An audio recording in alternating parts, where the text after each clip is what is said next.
C'est de la M3 sur le circuit de Miramas, près de Marseille. Son surnom, la force sans la frime. Mis à part ce jaune décidément très à la mode en ce moment en Allemagne, la M3 est plutôt du style discret. Gueule ouverte au vent, bouclier, écope de refroidissement pour les freins, rétro-fuselé, arrière façon extracteur, roue de 17 pouces, chaussée en Michelin M2X3. La M3 n'a l'air de rien, mais c'est une furie. Des performances exceptionnelles signées BMW et Motorsport. Le 1000 mètres, départ arrêté en 25,8, soit un petit dixième de plus que la Honda NSX, mais 7 dixièmes de mieux que la Ferrari 348. Volontairement bridé à 250 km/h, ce pur sang est propulsé par un 6 cylindres 3 litres, coiffé d'une culasse 24 soupapes. C'est une réussite absolue, Jacques, et surtout d'une remarquable docilité. Et pourtant, vous lui en avez fait voir de toutes les couleurs. Hein. Vous savez, on s'aperçoit que c'est une voiture qui est beaucoup plus faite pour rouler sur une piste, et sur la route aussi d'ailleurs, mais elle est beaucoup plus maniable, beaucoup plus agile. Et je me suis régalé avec cette voiture, la M3, hein, le 6 cylindres, enfin il y a tout ce qu'il faut pour s'amuser sur une piste. La voiture a suffisamment de puissance pour l'accélération. Regardez ça, je me régale. Et vous prétendez que si on avait baissé la caisse encore un peu plus, elle aurait été encore plus performante? C'est évident, la M3, moi j'ai conduit une voiture dans le même genre, en tout cas l'ancienne, sur les pistes en Allemagne, et la voiture était surbaissée, bien sûr, on gagnerait énormément en maniabilité, en freinage, en tenue de route, mais déjà là, la voiture, c'est une voiture, on peut aller rouler sur la piste. Je me suis vraiment énormément amusé avec la voiture à Miramas.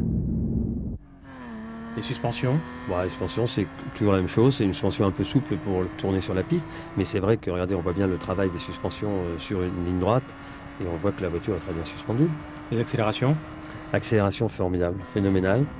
Voiture légère, étagement de la boîte parfaite. Très maniable, très facile à manier, rapide. Freinage? Le freinage, regardez, elle ne le voit pas du tout. La voiture, elle est légère, elle freine magnifiquement bien. Là, je la place assez sèchement avec un petit coup de volant parce que toujours la même chose, les voitures de route ont tendance à être légèrement sous-vireuses pour la sécurité. Mais regardez ça. Vous auriez souhaité une boîte 6 parce que c'est un des grands regrets? Franchement, pour tourner sur la piste, j'avais largement suffisamment. En 5 vitesses, c'est déjà suffisant à manier parce qu'il faut les changer souvent parce que la voiture monte en régime très rapidement. Et vous voyez là, partout où je suis, les trajectoires sont impeccables. Regardez. La maniabilité de la voiture est phénoménale. Et certains de nos confrères ont trouvé qu'elle n'était pas assez incisive en entrée en cours, mais alors en revanche en sortie, qu'avec la puissance, elle s'en sortait. Mais ça dépend. Oui, je dois conduire mieux que vos confrères, mais n'empêche que c'est vrai que la voiture, elle est sous-vireuse, mais c'est une question de sécurité. C'est obligatoire pour les gens. On la confie la voiture, n'importe qui peut acheter cette voiture, donc il ne faut pas faire n'importe quoi. Regardez. Ce qui peut arriver quand on fait l'idiot comme moi. Alors, on va le revoir au ralenti. Qu'est-ce qui s'est passé là? J'ai un peu trop mis la voiture en travers pour vous faire voir le dérapage. Et avec la direction qui est un peu déviée, vous voyez, la voiture prend de l'inertie, elle repart instantanément de l'autre côté. Je n'ai pas le temps de contrebraquer parce que je suis habitué à avoir une direction beaucoup plus directe sur une monoplace. Et là, j'ai conduit la voiture comme une monoplace. Et c'est pas une monoplace, une BMW M3. Vous risquez quoi, le tonneau? Non. On peut peut-être aller en tonneau si je ne rebraque pas tout de suite. Mais vous voyez, là, ça passe bien.